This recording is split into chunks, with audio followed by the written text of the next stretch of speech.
Welcome to the show, Stephen Hickson. Stephen Hickson is a lecturer of economics at the University of Canterbury Business School. Stephen, thanks for joining us. You're welcome. It's good to be here. Your article that you wrote in the last few days must be doing well, because inflation seems to be the hot button topic at the moment, and what most people think inflation and cost of living are going to lead us into the next election. That must be getting a good response from people at the moment. Good meaning lots of response from people at the moment. Well, lots of interest because I think that people are trying to understand what is inflation and how does it affect their life, because we have a generation who have grown up in an environment where inflation has been low. Yeah. And low inflation people can deal with, they can adjust, they can figure out how to actually cope with that. But 7, 8, 9, 10%, that's a different game. And it's a whole generation who have not experienced that. And this is new. Actually, the truth is, not to disagree with you, we actually have 4 generations, because I'm Gen X. So I was a child in the 80s. So whilst technically it was there, it didn't affect me. And you wouldn't remember it. No, correct. Or it didn't affect my spending. I mean, 1 cent lollies were still 1 cent lollies. Then you got Gen Y, millennials. Then you got the Zoomers. And now if you're under, I think, 25, you're the next group, or under 10. No, 10 to 25 are Zoomers. And if you're under 10, that's actually the 4th generation. So technically I know we use the phrase, it's a generational thing, but it's like there's actually a lot of people, that's probably half of the population, if not more, who haven't really been affected by inflation before. And look, I would agree with that. I mean, I think I used the phrase, there's a whole generation to really kind of mean people whose living memory doesn't go back prior to around about 1990 are not going to remember what inflation was really like and how it actually mattered to people's lives. Yeah. Wow. That's interesting. Now, your article that I have up on the screen here, Stephen Hickson, Inflation is 2022's Boogeyman. How can we address rising costs of living while helping bring it down? Now, you spend a bit of time in your article talking about inflation, but rather than me reading out your article to you while you sit there, explain to us inflation. So inflation is just simply overall rising prices, and you'll see it if every week you go back to the supermarket, you are paying a little bit more for the same basket of goods and services. So that's what inflation is. It's the rising cost of the same basket of goods and services. Now, at that point, you might say, so what? Who cares, right? But a little bit of inflation is okay, but a lot is not. And inflation acts like rust. It eats away at the value of your money, and it does so just quietly working away, eroding the value of your money. So that hurts anyone who has to use or hold money. And of course, that's most of us. And the way that I often explain this to people is, so don't think about money in terms of its face value, right? Yeah. Think about what it can buy. Right. So if last year $100 bought you 20 cups of coffee, then they were $5 each. And if this year coffee's $6 each, well, you only get 16. And that means you've still got $100. The face value is the same, but it's buying you fewer cups of coffee. And that's the problem. What's on the front of the note doesn't matter. And that's going to hurt people like wage earners who don't get to renegotiate their salaries every day. And they might only get a wage adjustment yearly or twice yearly or something. Superannuitants, welfare beneficiaries, of course, they're on fixed incomes as well. They don't get adjusted every week or month. And so inflation just continues to eat away at that, slowly eroding what people can buy. And so then people have to try and catch that up. And that's when they start to negotiate for bigger pay increases, and that itself becomes inflationary. So that's one of the bad effects that we get from inflation. We also find that it distorts people's saving and borrowing decisions, because if you think back to, say, this generation's grandparents or great-grandparents, who back in the 70s might have paid, say, $30,000 for a house. And then because of high inflation, right, 6, 7, 8, 9 years later, the house is now worth $120,000, but the mortgage is still $30,000. Yeah, right. And so the mortgage the debt is a much lower fraction of the asset. And you might think, hey, isn't that a good thing? Well, no. What it does is it encourages people to borrow money when they ought not, and it harms savers. So the person who lent you that $30,000 used to be able to buy a house with that $30,000, and now they can't. So it advantages borrowers in a not very good way and disadvantages savers. So we've forgotten some of those things. I think one of the reasons why by the end of the 80s, most developed countries had figured out that they had to get inflation under control was because of those sorts of distortions in the economy. And there's a risk, I think, that people who have not experienced those sorts of effects will not understand why we have to get inflation under control. I mean, what's so bad about it, really? So what's the difference in, if anything, between inflation and like price rises? Does it come down to sort of essentials that are going up? Like if you buy a car, let's say a brand new car was $30,000, and then next year that same model car for the new year was $40,000. Is that just like a price rise, or is it inflation? Are we saying that every time prices go up, that's technically inflation, or is there a difference? So inflation, remember, is about the overall price level in the economy. So prices go up and down all the time. For the last 30 years, what we've experienced is rising prices for some things, but falling prices for others. Right. And if you think about electronics, for example, you pay a lot less now for your computer than you did 20, 30 years ago. You know, when I first bought my family a home computer back in the mid-90s, it cost me $3,000, right? Now, those things have gone down in price. Other things have gone up in price. Some things have stayed flat. But overall, for the last 20, 30 years, those have all balanced out. And people are able to adjust away. And so they're able to go, well, okay, bananas have gone up a lot in price, but apples haven't. So I'll buy fewer bananas and more apples. But the problem with inflation is all things are going up by and large. So consumers are facing not only rising prices for bananas, but also apples and everything else, right? And so they don't have that ability to reorganize their expenditure into things that are cheaper. So it's overall, it's not just one price rise that happens all the time. It's pretty much when everything you buy is at some level going up. I would assume as well, we, the consumer, would therefore obviously feel inflation more when it's an essential as well. Like if it was that example of the car that I was talking about, you don't have to buy a car, but you do have to buy the bananas or the apples or the whatever it is. So there could be, I mean, is it possible that there's inflation sometimes that is kind of neither here nor there because we don't have to have it, but when it becomes to things like power, if it was power, or food or housing, then we can't not avoid it. So it becomes more of a societal issue? And actually, inflation hurts different people differently.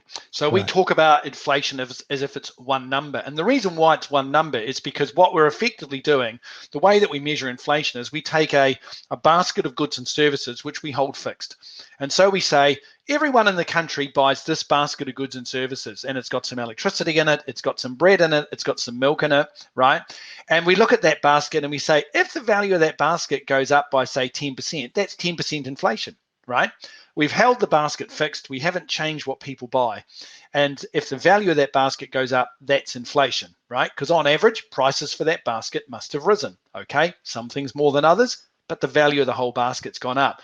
But of course, not everybody buys exactly that basket, and some things in the basket are more important than others.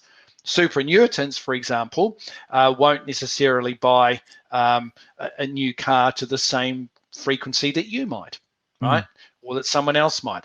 Some consumers are able to protect themselves from inflation more than others, particularly higher income consumers who might have more ability to shop around, find other ways to buy things. Maybe some of the things that low income consumers buy are going up by more than others. So you're right. If the price rises are really severe in, say, basics of life, such as bread, electricity, petrol, those sorts of things, that's really going to hurt people who spend a bigger fraction of their income on those things compared to, say, higher income people who might spend their money on other things, you know, better wines or steak or whatever. So it is, inflation will hit different people differently and different groups differently. Straight from your article, I want to read this bit out and then ask you about it. If one country's inflation rate is higher than its trading partners, then its currency falls in value. In the early 1970s, the New Zealand dollar was worth almost $1.50 US. I didn't know that. Our higher inflation rates of the 70s and 80s saw it fall to around 50 cents to the US, or half of a US dollar by the mid 80s. Does that mean at the moment here in New Zealand, we're doing quite well internationally? Because I look at the charts and I see us at 7.3, and I think like the UK is 9.1, US is 9.1. I mean, I don't know what China would be under their system. Is probably very low because they organize it in a different way under their communist state. But are we doing fairly well internationally, and how is our current inflation impacting New Zealand internationally? So most developed economies around the world are experiencing the same set of factors. So I think there's three key things that are driving inflation around the world. There's obviously the supply chain disruptions. Inflation fundamentally is too much money chasing too few goods, right? So when you've got people who want to buy things, think of the economy like a giant auction, right? If you've got 100 people wanting to buy, a laptop computer and there's only 30 of them, that's going to push up the price of those laptop computers. So it's too much money chasing too few goods. COVID and the Ukraine war in Ukraine has introduced a supply chain disruption, which has reduced the quantity of goods available for people. So you can see worldwide, the limited scarce resources are getting bid up. And then you've got government spending, which because of COVID, governments have really gone hard on providing support for their economies, either through job support schemes, direct payments. So in America, they actually sent checks to people, right? So they've gone hard on supporting demand for goods and services. But the last thing that's happened that's different here is that central banks around the world have not quite got this right. And what they did was they bought a lot of government debt. When governments spend money in the quantity that they have to get that from somewhere. And what they normally do is issue debt or government bonds. And normally what that does is drive up interest rates, because the government now needs to borrow money from people like you and me or our superannuation funds. Right. How do they do that? Well, they have to offer a better return. And the problem is that everybody else who's looking to borrow money then has to also match that. So central banks decided they didn't want interest rates to rise like that, so they bought the government debt. But what that did was it pumped money into the economy. So now you've got a lot of money sloshing around chasing fewer goods, and surprise, surprise, what we get is inflation. To be fair to central banks, it was very hard to sit here 2 years ago and anticipate what might happen. But I think they probably did underestimate the effect of their actions. I saw an economist on News Hub a couple of months ago when this inflation talk started to ramp up, basically say one of the major drivers that the Reserve Bank got wrong was unemployment numbers. They were projecting unemployment would be a lot higher, and they set the rates based on that. And then because employment's a lot lower, that's one of the issues with inflation. And so what they're doing now, we're not going to see an impact for maybe 9 months. It's like a 9-month tail on it. Is that as you understand it? Yeah. So the Reserve Bank cannot fix today's inflation, right? Yeah. So today, for the Reserve Bank, today is history. In fact, next week is history. And so they are looking out, and the decisions they make today will not show through for several months. So we've got inflation for a wee while yet. To be fair to the central banks around the world, others also made the same assessment. So, for example, car makers decided that we were headed for a recession, reasonable to assume. Lots of people thought that was the case. And they they scaled back their production because they thought, well, no one's going to be buying cars. And they cancelled a lot of chip orders. And then they realized that what was actually happening was, because people couldn't go overseas on holidays, they were upgrading their cars. Buying cars. Yeah. And so what have we seen in the last year or two? We've actually seen the price of cars rise. Right. And I know people who bought a car a couple of years ago, just prior to COVID, and sold that car for more 18 months later. Wow. Particularly things like utes and things. And the car makers went back to the chip manufacturers and said, hey, we had misjudged this. Can we have our chips, please? And the chip manufacturers said, wait in line. Yeah. Wow. Yeah. Yeah. You talk about in your article as well the centralised bank, Reserve Bank here in New Zealand, and you say the New Zealand Central Bank is the only one that can control monetary conditions. It's the only one that can get inflation under control. The same could be said for many countries facing growing inflation. If central banks don't take decisive action, we could get a sharp reminder of just how bad inflation could be. Now, the economist, and forgive me, I forget his name, who was talking about this on News Hub a couple of months ago. It was because it was the time where political parties were starting to talk about inflation, and of course the government is talking about what's going on, and the opposition parties are talking about how the government's terrible because that's their job as an opposition party. And this economist said at that point, actually, there is an impact by things like government spending, etc., but it's actually quite a small impact. Like the major things are these international things that the government has no control over, and the Reserve Bank are the ones that can fix it. I guess what would be cool, just in the last maybe 5 minutes to talk about, is what are the solutions, where to from here? How much of this does lie at the feet of Labor, the Labor government? How much of it lies at the feet of the Reserve Bank stuffing up? And then, what do we need to do from here, in your opinion? And then, if you've still got time, I'd like to have a look at what ACT is saying, because they've just put out a release saying they're going to fix all the ills around it. So the first thing is, how much of the responsibility of this inflation lies with the Labor government versus how much lies with the Reserve Bank? Yeah.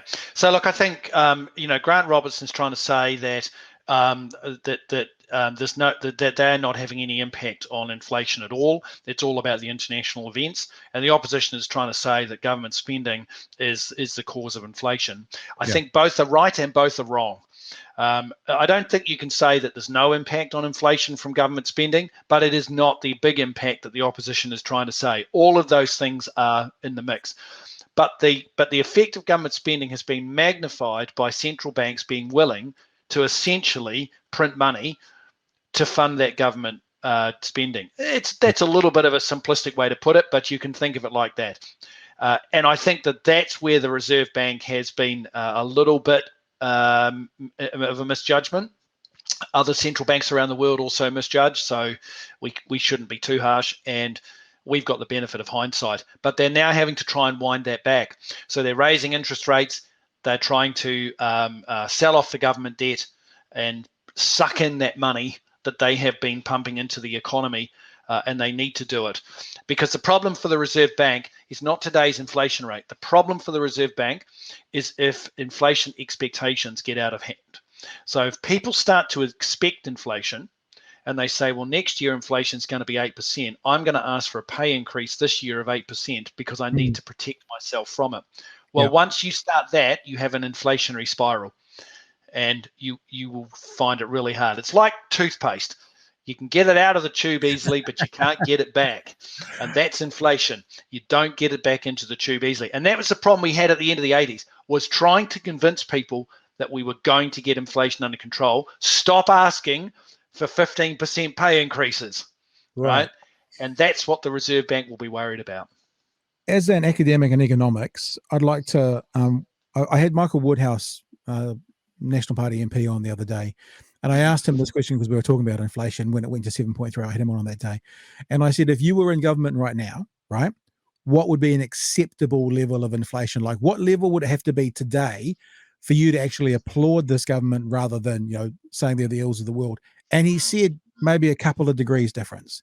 So in other words, if it was 5.3 rather than 7.3, what he was saying on the day is that would be a pretty good result. I look at the rest of the world, as I said before, UK, America on 9.1, and I think we're kind of mid-table. Do you think the current climate, although no one would say it's desirable, New Zealand's in a good position, a bad position, an average position, sort of based on what's happening around the world? Well, I mean, I think there's a risk that you declare yourself good, by comparing yourself to everybody else and saying, well, we're the least bad. It's a little bit like, standing in a room of very sick people and saying, well, because I'm the least sick, I'm healthy. Yeah. It's the skinniest kid at fat camp analogy. Exactly. Yeah. And But I do think we have some advantages. We started with relatively low government debt, and that's a testament to the success of New Zealand governments. We've been very fortunate in New Zealand to have a string of very able finance ministers, regardless of the type of government, and they have had a focus for making sure debt is relatively low, which has given us some headroom to be able to weather a little bit of a shock. Other countries haven't had that. And I think that we should remember that lesson when we're through this, that we want to then get that government debt down again. Right. Because it gives us the ability to have a little bit of breathing space. We have low unemployment. I think that is helpful for us, because if you start with 9% unemployment and you're going to get worse, then that's a very bad world. So that's an advantage for us. There are other settings in our economy which I don't think we've necessarily got right. But the big one for the Reserve Bank is they do have to move on this. They can't let inflation expectations get out. That's their problem. A little bit of a temporary period of higher inflation that's going to be damaging. But if it turns into a more permanent period based on on people's expectations of inflation, that's what they'll be worried about. All right, finally, actually not finally, I've got two things to ask you about. This is the actual important one. The other one is very flippant and quite silly. But finally, in a serious manner, ACT has come out today with a proposal to lower cost of living, abolish trade tariffs, simplify immigration settings. They have done 9 points, the 9 proposals. They're going to solve the country, my paraphrase, but solve the country's financial issues.